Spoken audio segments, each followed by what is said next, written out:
Hey, Inspired Tribe, my fellow freedom lovers. How's it going? Thank you so much for tuning in here in the Inspired Newsroom. No, actually, we're not in the newsroom. See, it's, oh my God, programming. Thank you so much for tuning into an Inspired live stream. See, this is what programming does. Uh, Thank you for being here. We love you. You know that. And Inspired Tribe, we're healthy, we're wealthy, we're whole, we're free. We're healthy, wealthy, whole, and free. This is live and unscripted. Mistakes happen, and we're excited that you're here. We want to go into a little bit of a deeper and broader perspective on a what seems to be very 3D issue, but I believe there's a spiritual perspective here that we should all look at. And I want to invite everybody in who usually doesn't pay attention to NATO, UN, WHO, and all these organizations, these acronyms that most people don't even know what these organizations do. So I want to look at that a little bit.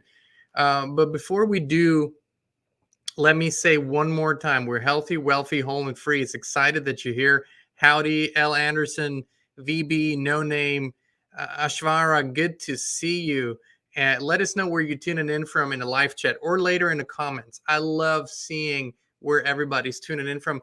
And let me start with, before we go into today's topic, I want to just say that I'm so thankful to our dear team member who wishes to stay anonymous. I've told you all about this before, but um, he sent me a product that in a time where I was in a lot of pain and heavily inflamed, within a week, did something amazing. And I want to share this with you because I'm excited about this. Let me blow this up for you so you can really see it. It's called C60 Evo, and of course you've heard about it in in our videos, because that's what we do when we find something that works really, really great for us and that we use ourselves. And Christina and I have been using it. Then we recommend it to our friends and our family and our tribe, and that's how this works. So C60 is uh, it's a in a bottle. It comes with an extra virgin olive oil. That's all that's in it. C60 and extra virgin olive oil. And basically, when I started taking it every day, within a week, I noticed a big improvement on my inflammation that I had in my back, and it was really bad back pain. And noticed just really starting to sleep better, which is really important to me because I couldn't, and feeling more energized in the morning because of it. So just something that I wanted to let you all know of. We don't recommend a whole lot of products because unless we try them, unless we feel they're really high quality and good products, we don't talk about it. But if you want to try this C60 Evo, there's a link in the description. There's a code where you can save money. And definitely our recommendation, please give it a try. All right, let's dive into today's topic, which, as I said, and as I'm calling it, should we leave all organizations, right? Should we do that? And what organizations am I talking about? Well, there's NATO, there's the United Nations, there's the WHO, there is the G20.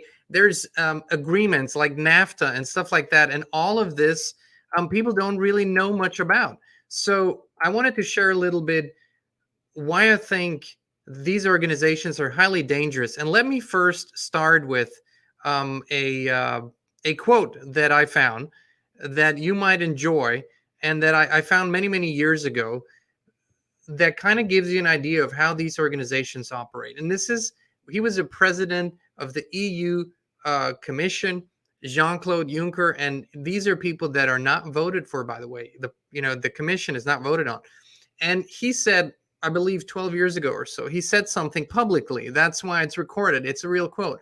We decide on something, leave it lying around and wait and see what happens. If no one kicks up a fuss because most people don't understand what has been decided, we continue step by step until there is no turning back.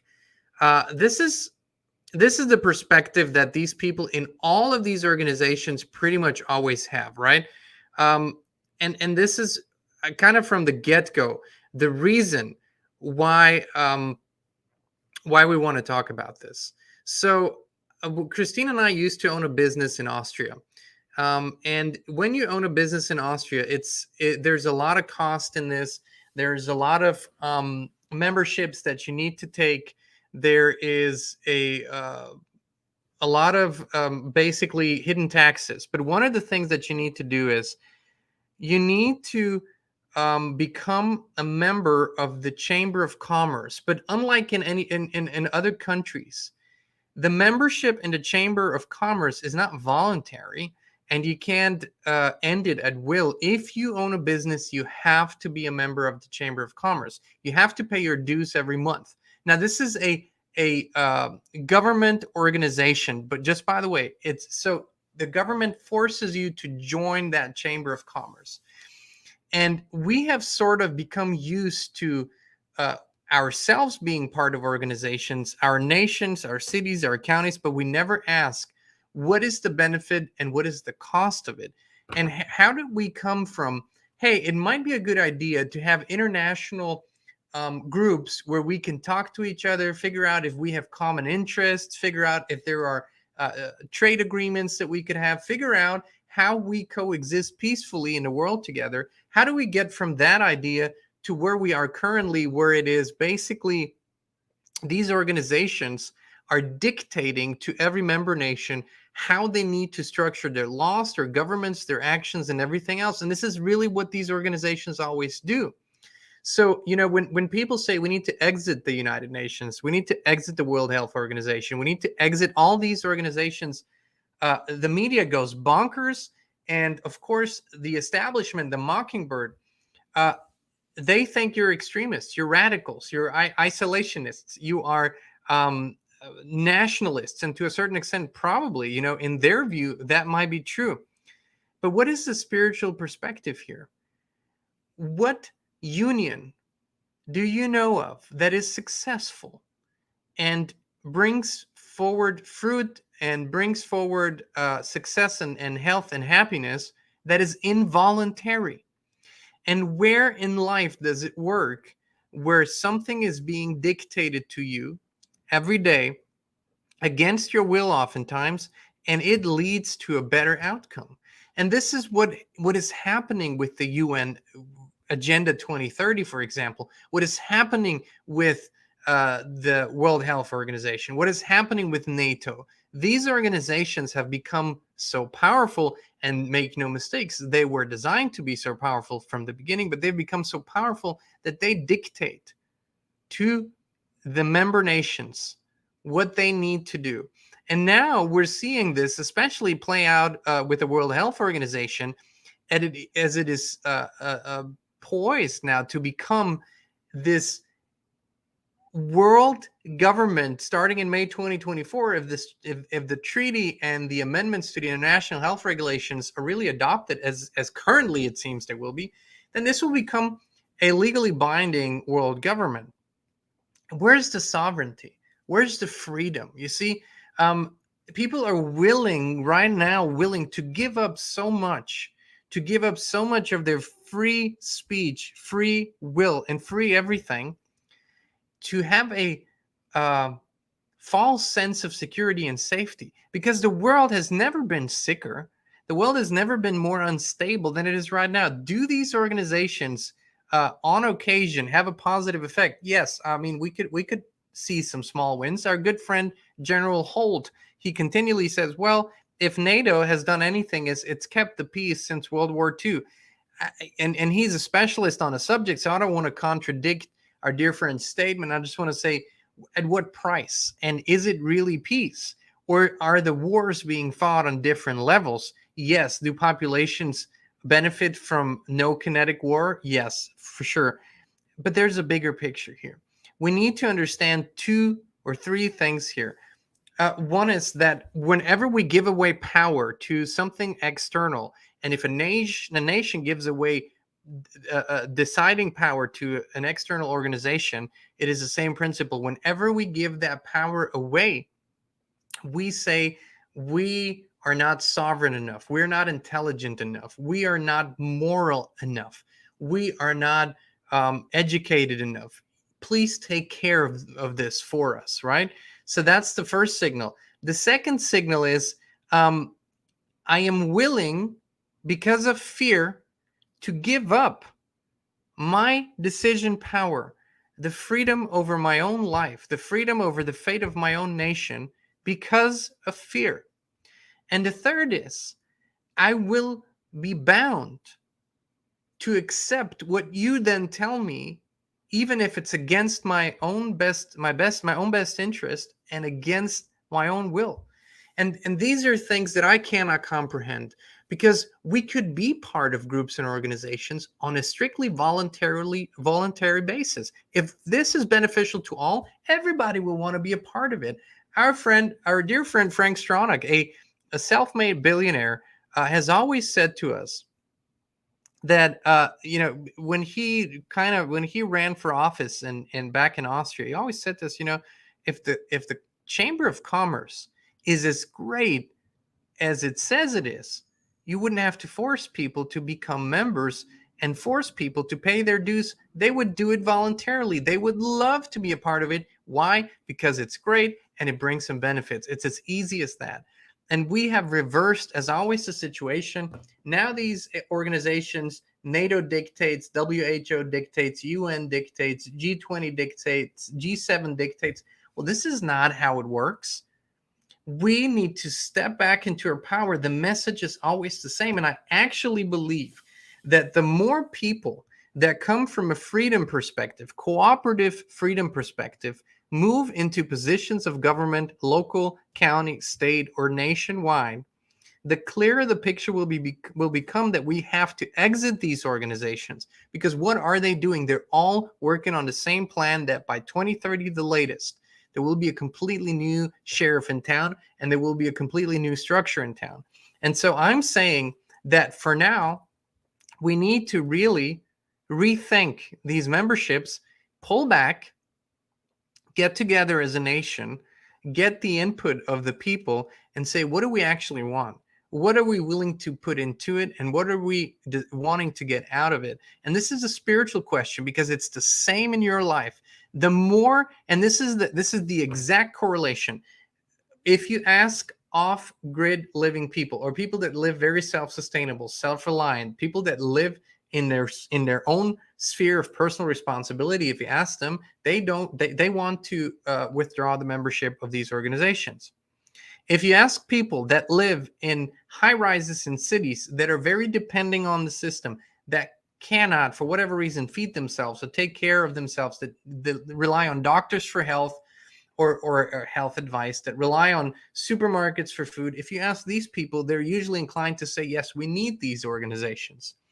So the correlation here is, the more we move into a space of personal responsibility, the more we see that in the bigger picture, we need to do this as communities and clans as well. We need to pull together and realize that this is not for our benefit. All these organizations are run by dark entities, and they were set up for that particular reason. Go back and read David Rockefeller's book. In his autobiography, he says it, and he was such an influential man, right? He says, listen, if people accuse me and my family of being part of a conspiracy, I believe he even said a shadow government, but a conspiracy that works against the best interest of my nation, that works against the national interests of America, in order to bring about I'm paraphrasing, in order to bring about a governance structure that will be led by international intellectual elites rather than national governments, then I'm guilty as charged. He said it. And the Rockefellers, a very, very influential family, very influential organization, he said it. This is really what is happening. And now we're so close. We're so close to either breaking free or either going into full slavery. At the end, the path is always narrow, and you can see the crossroads. And so I want you. No, I'm asking you. I encourage you. I don't want you. Who am I to say I want you? I encourage you. I encourage you to bring these things up with your representatives in your state, because what a lot of states are right now doing, the states are doing what states were supposed to do. What they're constitutionally charged with is executing their authority over their own states. And what they're doing is they are passing laws and bills that ban certain things that are being done on a federal level. There are states that are passing laws against CBDCs. There are states that are passing laws against the implementation of the World Health Organization dictate in their state. So you see, we have a lot of power on the local level. If you don't want your state to be dictated to by these organizations, go and get involved in this. If you really call yourself a spiritual warrior or spiritual person, we need to step up and realize all these things and change our ways about it. I think this is a highly important discussion. And I want to point especially to the WHO. We're going to have much more to say on this. We're going to share much more on this. But I ask you, would you like a non-elected, anonymous group that sits in Geneva, Switzerland, to tell you when you can leave your house, when you can drive your car, what you need to put into your body, what medical procedures you need to have, dictate to you that you need to have a digital health passport and show it everywhere you go, dictate to you that you check in everywhere you go, dictate to you when you can go to work, can't go to work, what you can do. Do you want that? I don't want anyone to tell me this, let alone a private organization of composed of unelected people sitting somewhere in Switzerland. I do not want that. But this is what is about to happen as of May 2024 if what they're currently debating goes through. And let me give you this too. All the nations that are at war with each, or a lot of nations that are at war, either economical or whatever kind of war with each other, as much as they seem to fight on that world stage, when they sit together, the 194 nations, when they sit together at the WHO assemblies, they all agree on this. There's no dissent. There's not one nation says, hell no, we're not going to do this. Can you believe it? They're just fine with it. Ukraine, Russia, they all bond together for this. So, we need to see this for what it is. And should we be isolationists? People like Dr. Ron Paul has been called that often. Libertarians are being called that often. I simply believe that the fate of a nation, the fate of a community needs to be in the hands of the people that it is made up of, and not in the hands of a self-elected, elitist, non-government body. This is it, okay? So yeah, somebody's asking what, where, when assembly. So the World Health Assembly just ended, I believe, yesterday. It ended in Geneva, and all the 194 nation representatives were assembling for 10 days, discussing the new international health regulations, discussing the new pandemic treaty. You can read up on it on the World Health Organization website, or you go to stopthewho.com or exitthewho.com or James Roguski's Substack. That's the most comprehensive a body of information that you'll find on a whole subject. He's a real researcher. We'll have him back on soon. The point is, this time, at this time period in our human history, it isn't just about our house. It isn't just about our lives. It isn't just about us and our families anymore. It's about the bigger picture, and we need to get involved in all of it. It's all hands on deck now. No more kicking back. No more sitting it out, waiting on a sideline. Somebody else is going to do it. That's just not going to cut it. We're going to have to do this together. We're going to have to educate ourselves on all of this and say, no, no, no. How do we do that? Well, here's the thing. Any candidate right now, and we still have elections, and yes, as much as ironic as this sounds, and as much as I'm getting shit for this, I still believe that even 200 years from now, we'll always have a governing body. We'll always have leadership. It's like that in every indigenous tribe. It's like that everywhere, has been, will always be like that. Now, I believe 90% of what we see now in terms of government will be reduced by then, easily, but still. Pay attention to what people are promising. Is anyone actually saying we're going to rethink all our memberships? Is anyone actually saying we're going to rethink exiting the WHO? We're going to rethink our commitment, our involvement in NATO. We're going to rethink our membership in the UN. Listen to them. or at least we're going to start pulling back, listen to these people, see what they have to say about it. If none of them ever mention these things, they all play for the same club. All right. Well, thank you so much for tuning in. I appreciate all the loving freedom fighters and spiritual warriors out there. And I believe we need to bring spirituality into every aspect of life. I call this practical spirituality. That's just important in my book. So thank you for that. I also want to encourage you, please go to theinspiredchannel.com. We have rebuilt the website, but we're continuing, and very soon it's going to be better and improved. And right now, that's the best place already to go and watch everything we do, because you're not going to depend on algorithms or suggestions or your YouTube homepage. No. You just go to theinspiredchannel.com. You see everything that's happening. It's always going to be there.